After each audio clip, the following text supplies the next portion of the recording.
দারুণ স্বাদের ঝিঙে আলু দিয়ে বড়ার ঝোল।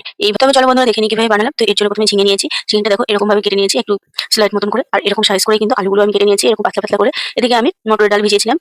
১ ঘন্টা মতন ভিজিয়ে রেখেছিলাম। এবার মটর ডালটা আমি শিলনোড়াতে বেটে নেবো। তোমরা চাইলে কিন্তু মিক্সিতেও বেটে নিতে পারো। তারপর অল্প একটু লবণ আর হলুদটা ভালো করে আমি ডালের সাথে মেখে নিয়েছি। এদিকে কড়াইতে আমি সরষের তেল গরম করে নিয়েছি। এবার বড়াগুলো আমি এরকম ভাবে দিয়ে দেবো। তো বড়াগুলো কিন্তু নিচ থেকে ব্রাউন হয়ে গেছে। এবার উল্টে পাল্টে এগুলোকে একদম লাল লাল করে ভেজে নেবো। তো বড়াগুলো ভাজা হয়ে গেছে। এবার এগুলোকে আমি নামিয়ে নিলাম। এরকম ভাবে সমস্ত কিন্তু বাদবাকি বড়াগুলো আমি ভেজে নিয়েছি। তারপরে একই তেলের মধ্যে আমি দিয়ে দেবো পাঁচফোড়ন আর শুকনো লঙ্কা ফোড়ন। ফোড়নটা একটু ভাজা ভাজা করে নিয়েছি। তারপরে এর মধ্যে আমি দিয়ে দিলাম স্লাইড করে রাখা আলুগুলো। আলুগুলো একটু লাল লাল করে ভেজে নেবো। তো আলুটা কিন্তু ভাজা হয়ে গেছে। এরপর এর মধ্যে আমি দিয়ে দিচ্ছি আদা ও জিরে বাটা। আর কোনো কিছু দিইনি। আদা ও জিরে বাটাটা আলুর সাথে ভালো করে না হলে কিন্তু এতে কিন্তু কাঁচা গন্ধ বেরোবে মশলাটা থেকে। তো মশলাটা কিন্তু কষা হয়ে গেছে। এদিকে তেল ছাড়তে শুরু করেছে। মশলা কষিয়েও বেশ কিছুক্ষণ আমি এটাকে কষিয়ে নেবো। তো ঝিঙে থেকে কিন্তু প্রচুর জল বেরোয়। একটু টাইম নিয়ে ভালো করে কষাতে হবে। ঝিঙেটা কিন্তু মজে এসেছে, অনেকটাই কিন্তু কমে এসেছে। এবার দিয়ে দিলাম স্বাদ মতো লবণ আর ১ চামচ মতন হলুদ গুঁড়ো। আর দিয়ে দেবো এখানে ১ চামচ চিনি। যেহেতু নিরামিষ রান্না ঝিঙেতে একটু চিনি দিলে মিষ্টি মিষ্টি হলে খেতে ভালো লাগে।